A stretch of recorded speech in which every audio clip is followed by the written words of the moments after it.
நடைபெறும் நாடாளுமன்ற தேர்தலில் மொத்தம் 400 இடங்களில் வெல்ல வேண்டும் என்பதை இலக்காக வைத்து பாரதிய ஜனதா கட்சி தீவிரமாக பிரச்சாரங்கள் மேற்கொண்டு வருகின்றன.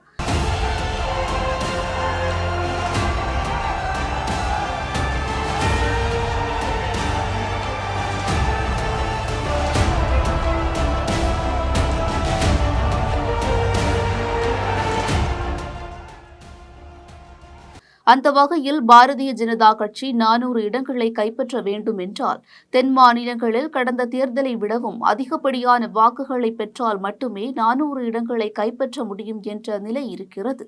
இதுகுறித்து பிரபல அரசியல் விமர்சகரும் ஆலோசகருமான பிரசாந்த் கிஷோர் கூறும்பொழுது, தென் மாநிலங்களில் பாரதிய ஜனதா கட்சி நிச்சயமாக அதிக இடங்களில் வெற்றி பெறும் என கூறியிருக்கிறார்.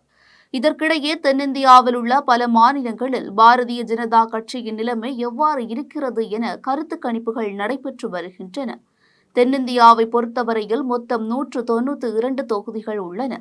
இந்த 192 தொகுதிகளில் பாரதிய ஜனதா கட்சி கடந்த முறை 55 இடங்களில் மட்டுமே வெற்றி பெற்றுள்ளது.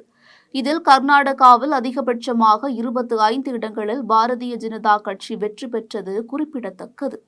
தற்போதுள்ள சூழ்நிலையில் ஒடிசாவில் உள்ள 21 தொகுதிகளில் பாரதிய ஜனதா கட்சி கடந்த முறை 8 இடங்களில் வெற்றி பெற்றுள்ளது. இந்த முறை அங்கு 15 முதல் 16 இடங்களில் வெற்றி பெற வாய்ப்பு இருப்பதாக கணிக்கப்பட்டுள்ளது. மேற்கு வங்காளத்தை பொறுத்தவரையில் கடந்த முறை நடைபெற்ற தேர்தலில் பாரதிய ஜனதா கட்சி 18 இடங்களை கைப்பற்றியது. இந்த முறை அங்கு மேலும் 2 அல்லது 3 தொகுதிகளில் பாரதிய ஜனதா கட்சி வெற்றி பெறும் என கணிக்கப்பட்டுள்ளது. அதே சமயம் தமிழகம் மற்றும் கேரளாவில் ஒரு தொகுதியில் கூட பாரதிய ஜனதா கட்சி வெற்றி பெறாது. அதே சமயம் மிக அதிகமான அளவில் வாக்கு வங்கிகள் பெறலாம் என கணிக்கப்பட்டுள்ளது.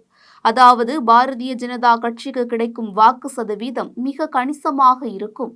அதே சமயம் ஒரு தொகுதியில் கூட வெற்றி பெறாது என்று கணிக்கப்பட்டுள்ளது.